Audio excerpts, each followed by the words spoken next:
Topic था, topic का नाम है पॉलीजेनिक इनहेरिटेंस।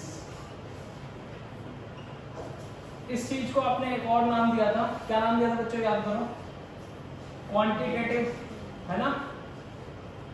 दूसरा क्या नाम था, क्यूमुलेटिव, और एक और नाम था मल्टीपल फैक्टर, है ना, मल्टीपल फैक्टर इनहेरिटेंस। देखो 4 नाम से जाते थे हम इसको, और इसमें हमने पढ़ा था कि एक से ज्यादा जीन जब एक सिंगल फिनोटाइप को कंट्रोल करे तो वहां पर वो केस किसका बनेगा, पॉलीजेनिक इनहेरिटेंस का बनेगा। ऐसे कैरेक्टर को हम पॉलीजेनिक कैरेक्टर कहेंगे, ठीक है। ऐसे इनहेरिटेंस को हम पॉलीजेनिक इनहेरिटेंस कहेंगे। पॉलीजेनिक का मतलब वो पॉली जीन्स, पॉली मतलब बहुत सारे, जीन्स मतलब आपको पता ही है, ठीक है, हेरिडिटरी यूनिट्स। अगर मैं बात करता हूँ क्रॉस की, तो क्रॉस कुछ इस तरीके से मैंने बोला था आपको कि आप ए बी और सी जो कि क्या है, नीग्रोज, ठीक है, और क्या है भाई, प्योर ब्लैक, स्किन कलर कैसा है, प्योर ब्लैक। इसको आपने क्रॉस करना है प्योर रिसेसिव से, एंड रिसेसिव कैसे हैं, एल्बिनो है, और इनको हमने क्या बोला, प्योर वाइट। देखो सर, प्योर वाइट बोला। F1 प्रोजेनी आपने कुछ इस तरीके से बनाई थी, मैं दोबारा नहीं बना के दिखा रहा, ठीक है।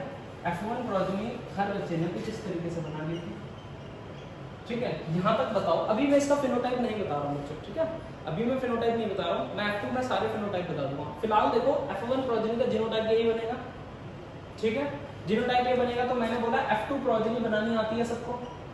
F2 प्रोजेनी का मतलब है F1 क्रॉस F1 करना है।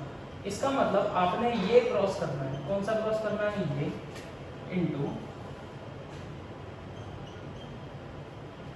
ठीक है, ये क्रॉस करना है। जिसमें मैंने आपको सिखाया था कि 8 गैमेट इसके बनेंगे, 8 गैमेट इसके बनेंगे। लास्ट टाइम मैंने आपकी हेल्प की थी, तो मैंने आपको ये बोला था कि मैं गैमेट्स बना के दिखा रहा हूँ। अगर मैं गैमेट्स बना के दिखा रहा हूँ तो बच्चों क्रॉस करना आपका काम है। क्रॉस करोगे, कैसे करोगे, पुनेट स्क्वायर बनाओगे, 8 गैमेट इस साइड लिखोगे, 8 गैमेट इस साइड लिखोगे, 8 गैमेट लिखने के बाद उनको क्रॉस करा दोगे, 64 प्रोजेनी बन जाएंगे। बना लोगे? तो मैं आपको टाइम दे रहा हूँ और आप ये प्रोजेनी बना के दिखाओगे मुझे। जब डाइहाइब्रिड क्रॉस किया था तो आपने उसमें रेशियो कैसे फाइंड किए थे, आपने ऐसे फाइंड किए थे। सबसे पहले आपने क्या लिया था, डोमिनेंट, फिर आपने डोमिनेंट रिसेसिव, फिर रिसेसिव डोमिनेंट ट्रेट देखी थी, फिर रिसेसिव ट्रेट देखी थी, यही देखी थी। तो मैंने कहा सबसे ज्यादा डोमिनेंट वाली ट्रेट कौन सी होगी, जिसमें 6 के 6 एलील्स डोमिनेंट होंगे। फिर उससे कम कौन सी होगी, 5 डोमिनेंट एलील वाली, फिर उससे कम 4 डोमिनेंट एलील वाली, फिर 3 वाली, फिर 2 वाली, फिर 1 वाली, फिर 0 वाली। बात समझ में आई? तो आपने ऐसे देखना है। अगर ऐसे देखोगे तो 6 डोमिनेंट एलील्स वाली अगर आपको देखने को मिलेगी तो देखो ये मिलेगी, कौन सी मिलेगी, ये 1, ठीक है, ये मिलेगी 6 वाली, तो 1 देखने को मिली मुझे। लेकिन 5 डोमिनेंट एलील वाली अगर मैं देखना चाहूँ तो वो ट्रेट मेरे को कितनी दिखेंगी, देखो कितनी देखनी है, 5 देखनी है, 1 2 3 4 5, कुछ इस तरीके की होनी चाहिए। तो पहली तो ये बन गई बच्चों, पहली ये बन गई। अब देखो इसमें भी मेरे को 5 दिखाई दे रहे हैं कहीं ना कहीं, ये 2 बन गई, ठीक है, यहीं कहीं आसपास देखो 5 वाली और दिखेंगी, ये तीसरी बन गई। और अगर मैं देखूं चौथी, तो मुझे चौथी देखो एक बार ये दिखाई दे रही है, चौथी मुझे ये दिखाई दे रही है, 5वीं, और मुझे छठा ये रहा 6, ठीक है भाई। 6 मेरे को ये दिखाई दे रही है, 6 ही दिखाई देंगे बच्चों, ठीक है। 6 मिलेंगी मेरे को, 5 और कितनी मिली, 6 मिली। फिर हम देखेंगे 4 डोमिनेंट वाली, 4 डोमिनेंट वाली गिन लूं मैं, उसमें लिख दूंगा ये, ठीक है, अलग से। 4 वाली मेरे को ये दिख रही है, एक तो पहली है ना, मतलब ये हो गई पहली, और फिर 4 वाली मेरे को दिख रही है एक, 4 वाली 1 2 3 4 ये रही, ठीक है भाई, दूसरी। फिर उसके बाद अगर मैं देखूं 4 वाली तो ये हो गई, है ना, ये मेरे को तीसरी दिखाई दे रही, और फिर मेरे को 4 वाली दिखाई दे रही है,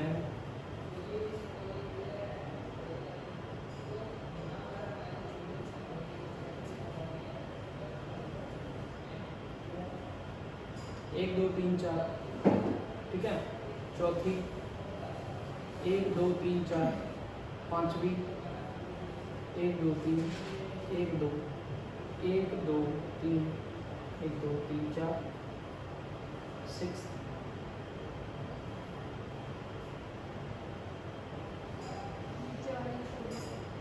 1 2 ये वाली चार, अच्छा 4 वाली देखना होगी, 5 6 7, ठीक है।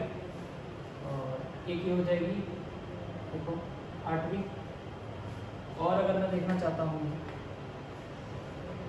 तो मिल जाएगी, एक ही मिल जाएगी, 1 2 3 4 9वीं, ठीक है। एक मेरे को दिख रही है इसी के ऊपर 10, ठीक है। एक मेरे को दिख रही है 11, ठीक है, 11 दिख गई। उसके बाद चालू है 11 के बाद मुझे दिख रही है 9 की 2 नीचे, ये 3 है। इससे ऊपर वाला कितनी हो गई थी 11, ये हो गई 12, ठीक है। 12 के बाद 12 के बाद 12 के बाद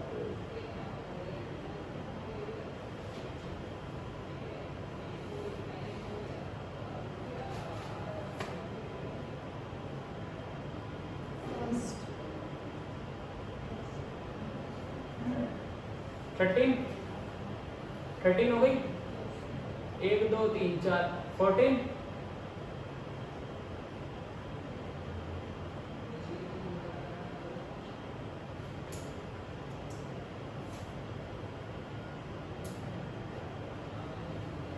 टू के नीचे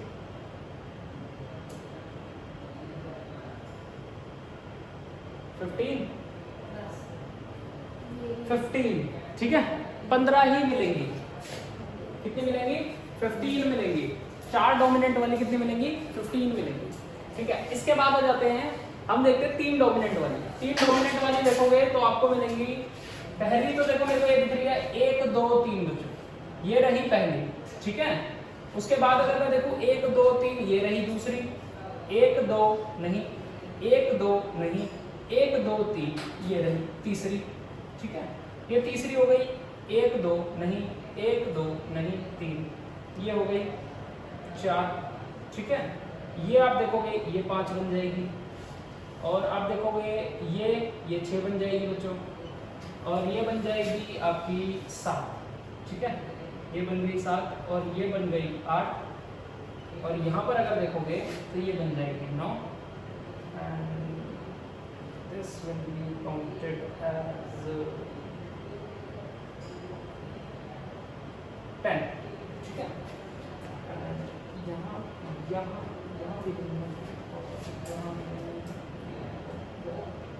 इसका 1 2 3, ये 11 हो जाएगी, ठीक है। 1 2 यहाँ भी नहीं है, 1 2 यहाँ भी नहीं है, ठीक है। अगर मैं देखना चाहूँ 11 हो गई थी ना, 12, this will be counted as 12, this will be 13, this will be 14, this will be 16, 14 and 15, and this will be 16,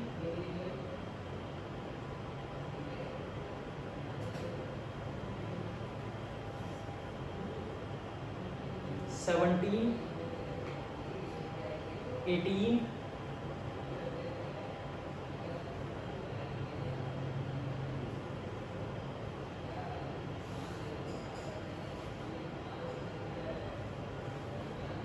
देखो जरा, और 3 वाली और मिलेंगी, कितनी हो गई थी?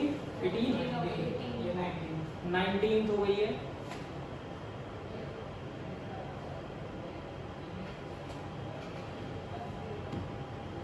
बची हुई देख लो, इसमें है क्या नहीं है, इसमें है क्या नहीं है, इसमें भी नहीं है, इसमें तो होनी चाहिए, इसमें 1 2 ना,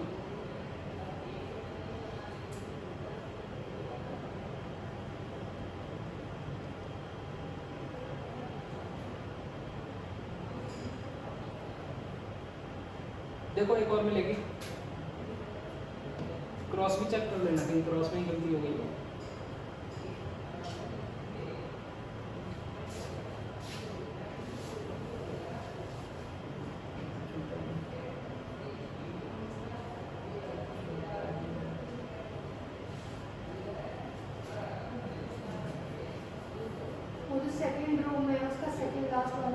उस साइड से, तो वो सेकंड लास्ट वाला इसी रो में एकदम सेकंड लास्ट वाला सेकंड वाला सर इस रो में सिर्फ सेकंड कॉलम में।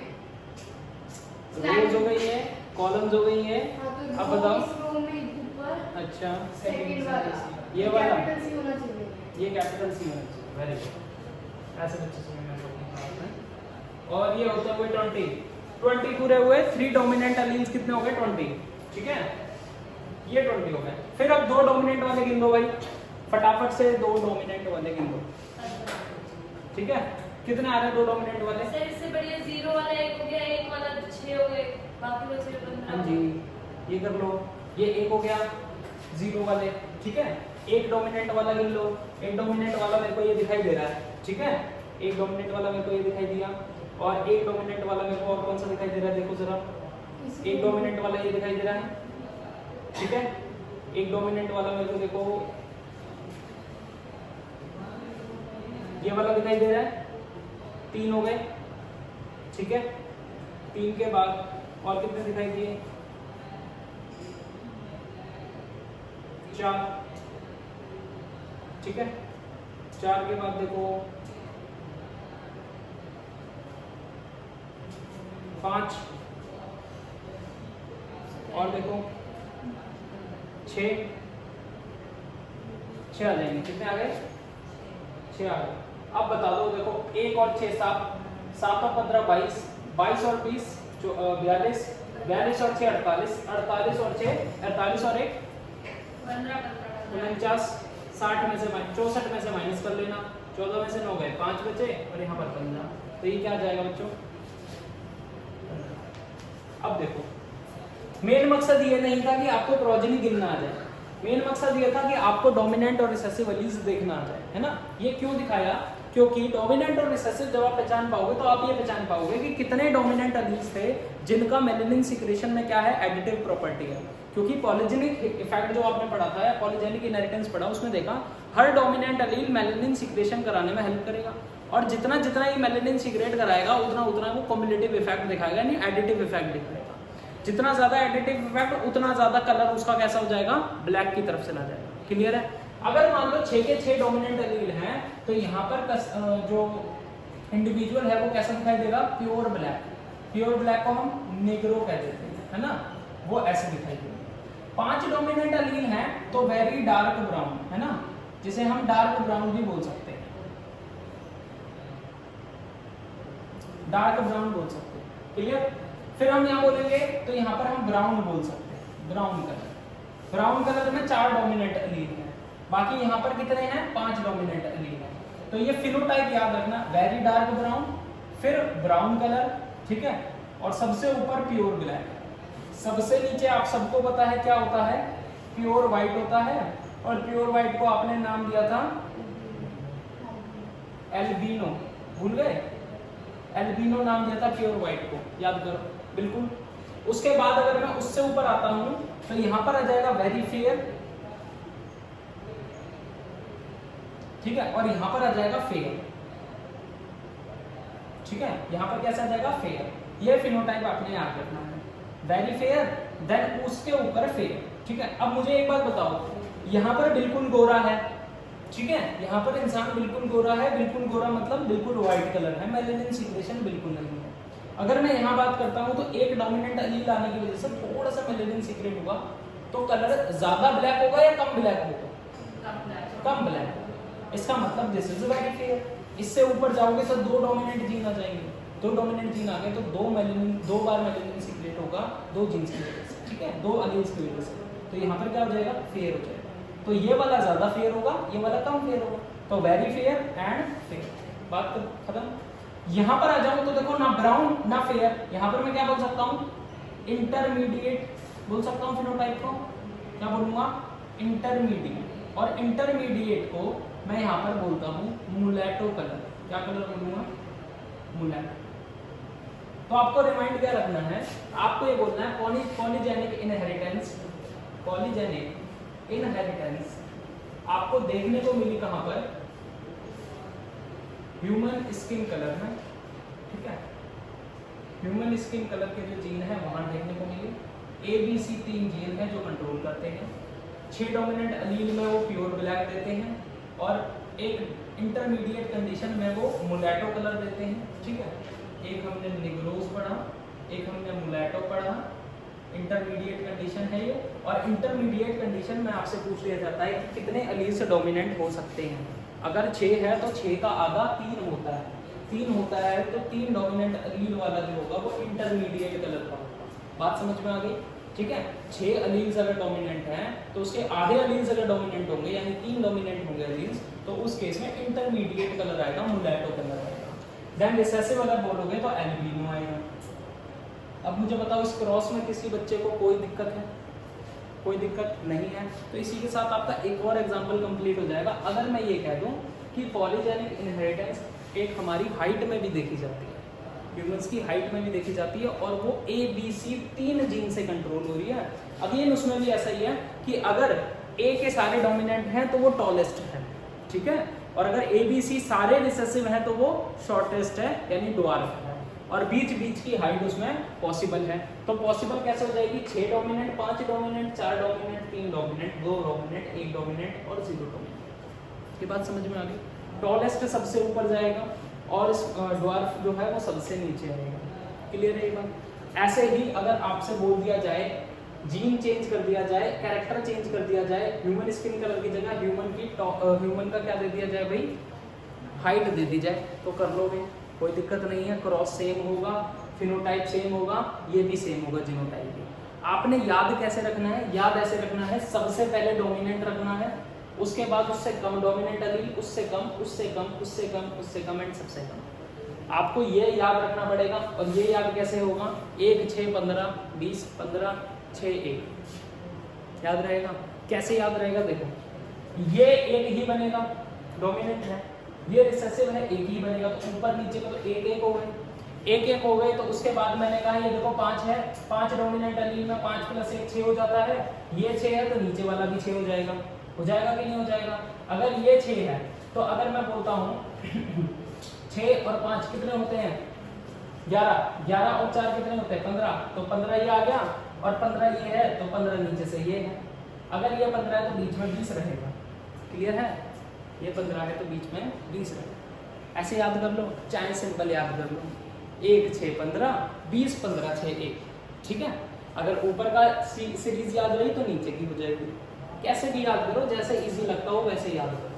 क्रॉस में से याद नहीं करने कि जीनोटाइप ये जो 20 वाले हैं आपसे पूछ ले कि 20 जीनोटाइप मुझे लिख के दिखाओ जिसमें 4 डोमिनेंट अलील हैं, ठीक है। मुझे ऐसे लिख के दिखाओ जिसमें 3 डोमिनेंट अलील हैं और वो 20 मेरे को जीनोटाइप लिख के दिखाओ, तो ऐसा नहीं करेगा। क्लियर है? ऐसा क्वेश्चन नहीं आने वाला, तो उससे टेंशन फ्री रहो। चलें आगे, कर लोगे। तो मैंने पॉलीजेनिक इनहेरिटेंस में बच्चों क्या बताया? पॉलीजेनिक इनहेरिटेंस में मैंने 2 एग्जांपल बताया, है ना। ह्यूमन का क्या भाई? स्किन कलर, और दूसरा क्या? ह्यूमन की हाइट। 3 जीन से कंट्रोल। एक बात हमेशा याद रखनी है, पॉलीजेनिक इनहेरिटेंस में मैंने बार एक डब्बा बना के उसे समझाया, सिंगल फिनोटाइप। सिंगल फिनोटाइप का मतलब है एक सिंगल कैरेक्टर। सिंगल कैरेक्टर का मतलब है सिंगल ट्रेट। इसको कंट्रोल करने के लिए पॉलीजीन्स अवेलेबल हैं। पॉलीजीन्स का मतलब होता है मैनी जीन्स। मैनी जीन्स का मतलब होता है एक से ज्यादा। एक से ज्यादा का मतलब है 2 और मोर। 2 और मोर। बात समझ में आई? पॉलीजेनिक इनहेरिटेंस ऐसे सॉल्व हो जाएगा। क्लियर है? चलें आगे, ठीक है। अब जैसे आपने पॉलीजेनिक इनहेरिटेंस पढ़ा, मैं कहता हूं कि मैंने सबसे पहले बोला था अभी सिंगल फिनोटाइप को कंट्रोल करने के लिए 2 और मोर जीन, 2 और मोर जीन। क्लियर है? और ये 2 और मोर जीन किसका एग्जांपल है? पॉलीजेनिक का एग्जांपल है। पॉलीजेनिक का मैं जस्ट उल्टा कर दूं, उल्टा इन द सेंस मैं कह दूं 2 और मोर जीन की जगह कर दूं मैं सिंगल जीन। जीन कर दूं मैं सिंगल, ठीक है। और यहां मैं कैरेक्टर कर दूं 2 और ज्यादा, या फिर ट्रेट। अब देखो फर्क है इन दोनों बातों में, दोनों बातों में बहुत बड़ा फर्क है। यहां वो कह रहे हैं कि 2 और मोर जीन्स मिलकर एक फिनोटाइप को कंट्रोल कर रहे हैं। जैसे ABC जीन ने क्या कंट्रोल किया? Human skin colour.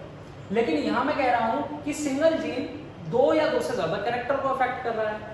ठीक है, अगर मान लो कोई सर्टेन प्रोटीन बनना है उस जीन से, तो वो जीन फर्दर जाके 2 ट्रेट्स को अफेक्ट कर रहा है।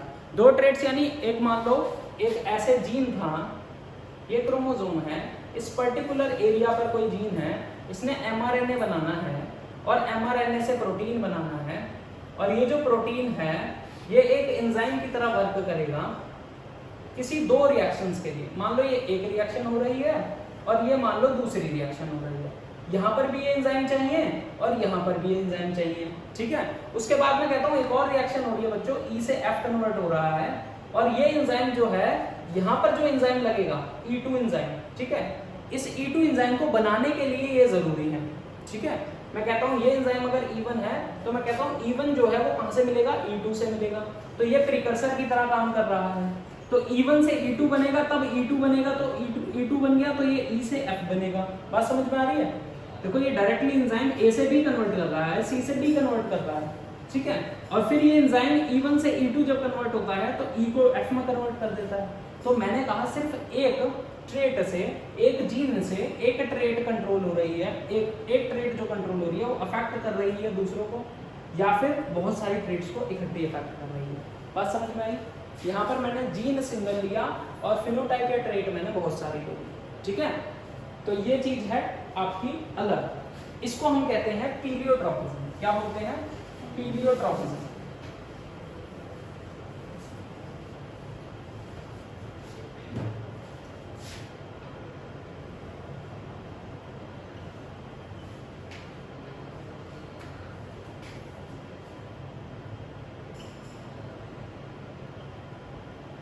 इसको हम पीलियोट्रॉपी भी कहते हैं।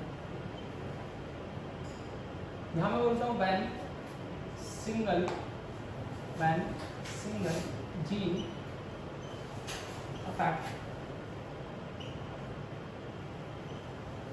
more than 1 character,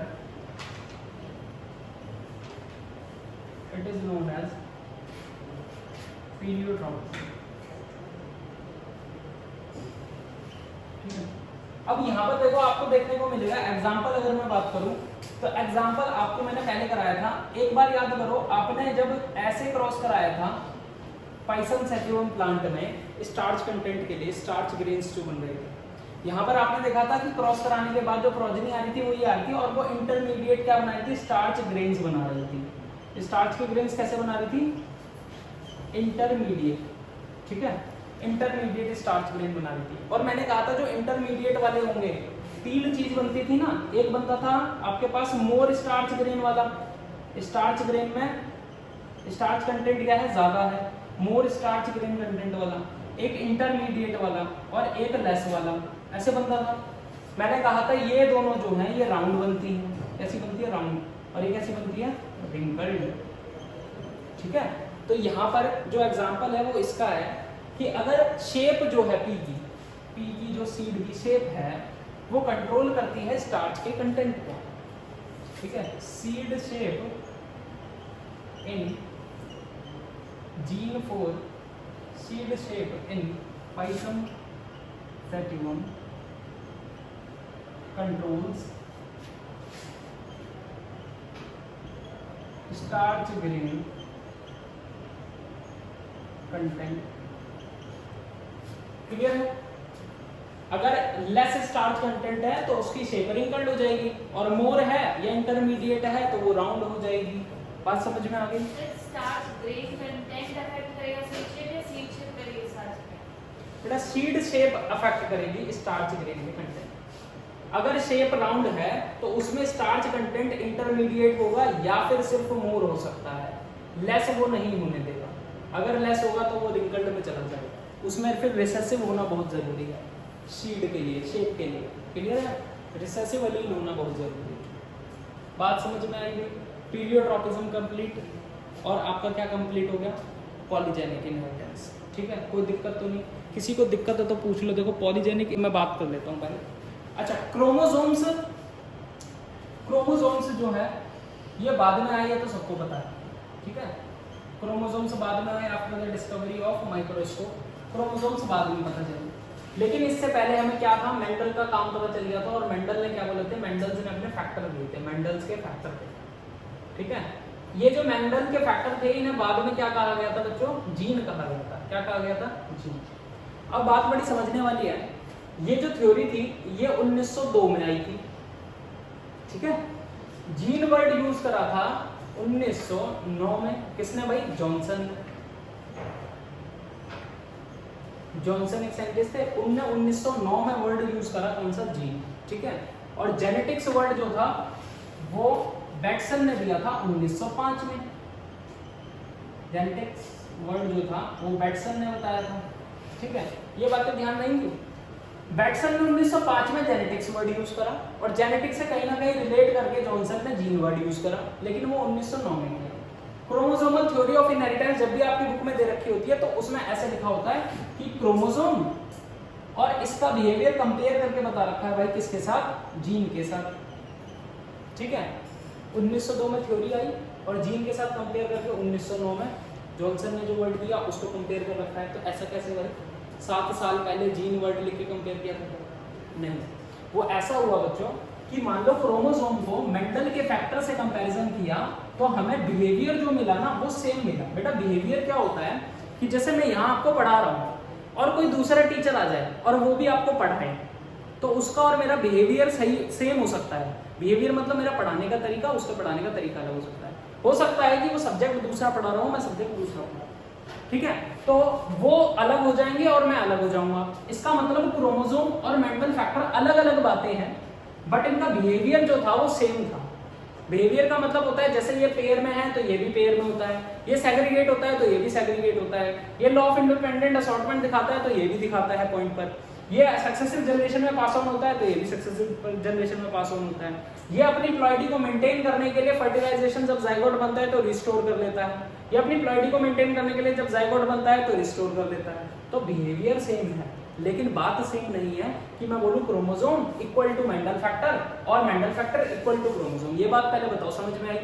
तो उन्होंने सिर्फ और सिर्फ मेंडल फैक्टर और क्रोमोसोम को क्या करा, बिहेवियर को स्टडी किया और उन्होंने बताया कि भाई क्रोमोसोम का बिहेवियर जो है वो मेंडल के फैक्टर के बिहेवियर जैसा है, बट मेंडल के फैक्टर को जीन बाद में किसने बताया, भाई जॉनसन ने बताया, जीन वर्ड यूज करा, ठीक है। तो आपकी बुक में चाहे जीन लिखा है और क्रोमोसोम लिखा है, मैं ये मान के चल रहा हूं कि जीन बाद में कहा गया था मेंडल फैक्टर को, इसीलिए उन्होंने जीन को क्या कर दिया, क्रोमोसोम से कंपेयर कर दिया। तो ये बात पहले बताओ समझ में आई है कि नहीं आई है, ठीक है। तो मैं चाहे क्रोमोसोम और जीन को कंपेयर करूं, चाहे क्रोमोसोम और मेंडल फैक्टर को कंपेयर करूं, बात एक ही है, ठीक है। लेकिन ये फैक्ट पता होना चाहिए कि ये 1909 में, ये 1905 में, ये 1902 में, ठीक है। तो चलो, अगर इतनी बात समझ में आई है तो मैं आगे चलता हूं। अब मैं क्रोमोसोमल थ्योरी की बात कर रहा हूं। देखो क्रोमोसोमल थ्योरी बड़ी ही सिंपल सी थ्योरी है। ये दी किसने थी, ये दी थी थियोडोर बोवेली ने और वॉल्टर सटन, ठीक है। ये नाम याद रहेंगे, शॉर्ट में इनको बोल देते हैं Sutton and Boveri. Sutton and Boveri ने दी थी। कब दी थी भाई, 1902 में दी थी, ठीक है। 1902 में देने के बाद इन्होंने कुछ बेसिक आइडियाज पे काम किया। वो आइडिया ये थे, इन्होंने कहा देखो एक तरफ मैं बोलता हूं क्रोमोसोम और एक तरफ मैं बोलता हूं मेंडल के फैक्टर को, ठीक है, मेंडल्स फैक्टर, जिन फैक्टर्स की उन्होंने बात की थी। और later these factors are known as gene, तो मैं यहां लिख देता हूं later these factors are known as gene. तो इन्होंने कहा जैसे देखो अगर मैं क्रोमोसोम को कहूं और मेंडल्स के फैक्टर को कहूं तो मैं ये बोल सकता हूं कि they have parallelism between them,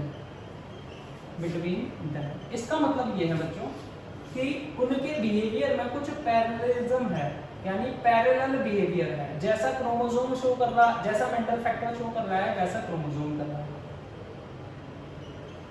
chromosome and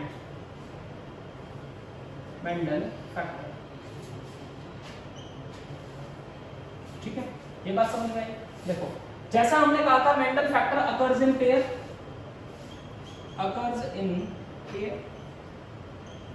तो वैसे ही इन्होंने कहा क्रोमोसोम्स भी कैसे होते हैं, अकर्स इन पेयर। बट एक बात, बात यह है कि in case of diploid organism, इन्होंने ये बात और साथ में कही कि डिप्लॉयड ऑर्गेनिज्म के केस में मेंडल के फैक्टर पेयर में होते हैं और क्रोमोसोम भी पेयर में होते हैं। क्रोमोसोम के इन पेयर्स को हम क्या बोलते हैं? होमोलोगस क्रोमोसोम्स बोलते हैं। क्या बोलते हैं? Homologous chromosome.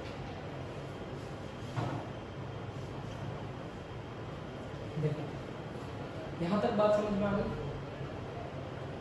मैंने कहा बॉबरी और सटन ने बोला क्रोमोसोम है एक तरफ और एक तरफ मेंडल फैक्टर्स है। मैंने कहा दोनों का बिहेवियर कैसा है? सेम है। ये पेयर्स में होते हैं तो ये भी पेयर्स में होते हैं। क्रोमोसोम जो पेयर्स में होते हैं उन पेयर को हम बोल देते हैं होमोलोगस क्रोमोसोम्स। क्या बोलते हैं? Homologous chromosomes. और ये डिप्लॉयड ऑर्गेनिज्म के केस में पेयर में होते हैं, हैप्लॉयड में पेयर में नहीं होंगे। ये बात तो समझ में आ गई ना? पेयर्स इसके होंगे ना पेयर्स इनके होंगे। बात समझ में आई? चलो उसके बाद मैंने कहा कि ये दोनों पैरेलल बिहेवियर रखते हैं, चाहे क्रोमोसोम देख लो चाहे मेंडल के फैक्टर देख लो। तो और पैरेलल बिहेवियर क्या हो सकता है कि जैसे वो गैमेट फॉर्मेशन के टाइम पे मेंडल के फैक्टर सेग्रीगेट हो रहे थे, each gamete will receive only one allele, ठीक है, एक अलील रिसीव कर रहा था। यहाँ भी क्या होगा, जब गैमेट बनेंगे तो एक ही क्रोमोसोम रिसीव करेगा, कौन? गैमेट। ये बात समझ में आई? एक पेयर है क्रोमोसोम का, मतलब दो क्रोमोसोम होंगे, ऐसे दो क्रोमोसोम्स हैं, ठीक है। अब जब गैमेट बनेगा तो एक क्रोमोसोम एक गैमेट में और एक क्रोमोसोम एक गैमेट में। देखो ये बात सिंपल है, ये बात सिंपल है बिल्कुल। ये चीज इन्होंने बताया। अब इसके बाद क्रोमोसोमल थ्योरी अभी शुरू की है मैंने, अभी पूरी क्रोमोसोमल थ्योरी रहती है। अगली क्लास में मैं पूरी क्रोमोसोमल थ्योरी कराऊंगा इकट्ठी, ठीक है, जिसमें आपके 4-5 पॉइंट्स होंगे, वो पॉइंट्स लिखवा दूंगा। और वो पॉइंट्स बहुत ही सिंपल है अगर आपको क्रोमोसोम की बात समझ में आती है कि क्रोमोसोम का स्ट्रक्चर। मैं आपको ये तो बता ही चुका हूं ना बच्चों, ये क्रोमोसोम होता है, यहाँ डीएनए होता है, और ये अगर ऐसे हो जाए तो ये रेप्लिकेटेड क्रोमोसोम होता है। पता है ये बात? कितने बच्चों को पता है? 1 2 3 4 5। आपको नहीं पता? कोई बात नहीं, सेक्शन पता नहीं है। चलो कल मैं इसी के साथ शुरुआत करूंगा और इसी के साथ खत्म कर दूंगा फिर क्रोमोसोम। लास्ट क्लास, वो अगली क्लास आपकी क्रोमोसोमल थ्योरी पे होगी।